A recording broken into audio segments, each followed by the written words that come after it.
So Jared Klett is one of the co-founders of Blip TV. He's also like super nerdy. I'm going to read to you what it says on his name, and it's really nerdy. Go Jared, yeah.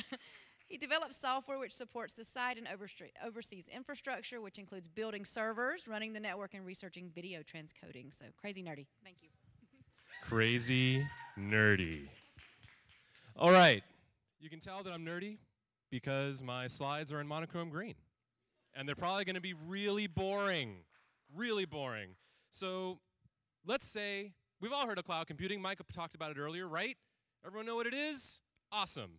So why? Why cloud services? Well, it's a place where you can put your files, you can run, programs to do computing, and, somebody else worries about the gory details of running those machines.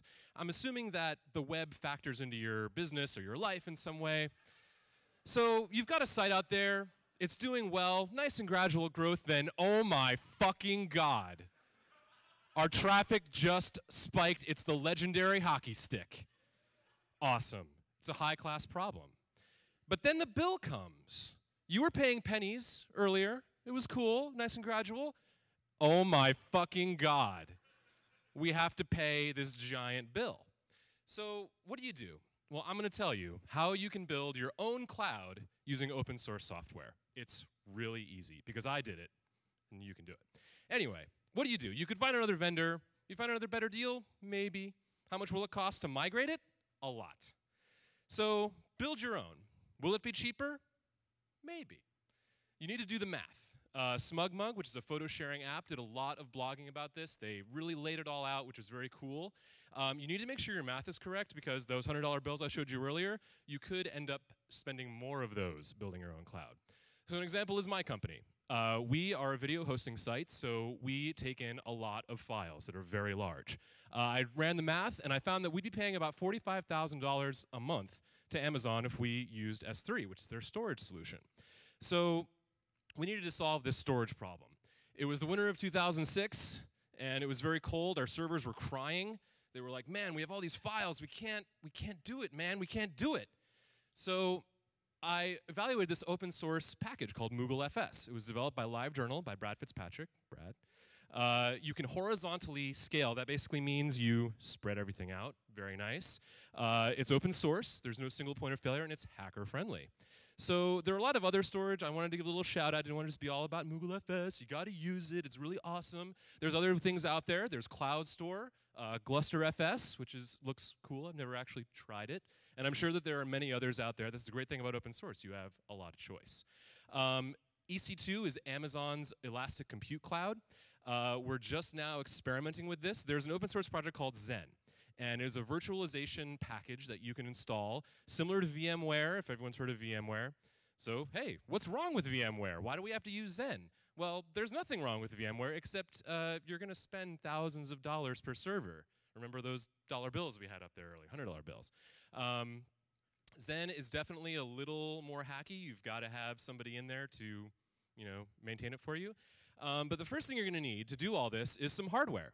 You can buy the parts and build it yourself, which is sexy. You can buy it from Dell or HP, not as sexy, or SGI or Rackable.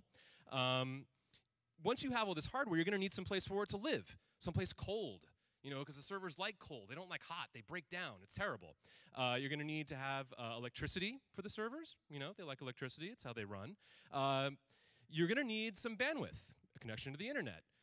You might not need a lot of it, but if you've got that hockey stick going on, you probably will. My advice would be don't get suckered in by some cheap, hey, we're going to give you some bandwidth, it's pennies, it's going to be real good. You can always haggle the expensive guys down. It's a little secret. You're going to need something to connect some gear between your servers and the internet. Cisco, everyone's heard of Cisco. They're expensive, but if they've got it where it counts, kid. A little Star Wars reference for all of you. Once you've got all this stuff in your colo facility, it's all running, you're going to need somebody to run it for you, unless you're a super nerd like me and you can do it yourself. You're going to need a sysadmin with some dev skills, probably, or a developer with some sysadmin skills, preferably a hacker. We're at Open Hack Day. There's probably some around. You can find one. One thing that I learned is that everything breaks. It doesn't matter what it is. If you think that this thing is built like a rock, they're like, hey, this thing's like a rock, it's never going to break. Forget it. Buy 2 of them. Buy 2. So the last thing that I might talk about is knowing when to quit.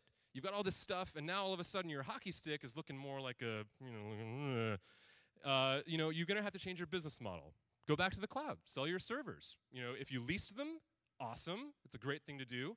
I just threw a lot at you. It's super nerdy, I know. If you want to talk, email me. I love to talk about this stuff. It's all I think about all day. And that's my Twitter name. Thank you.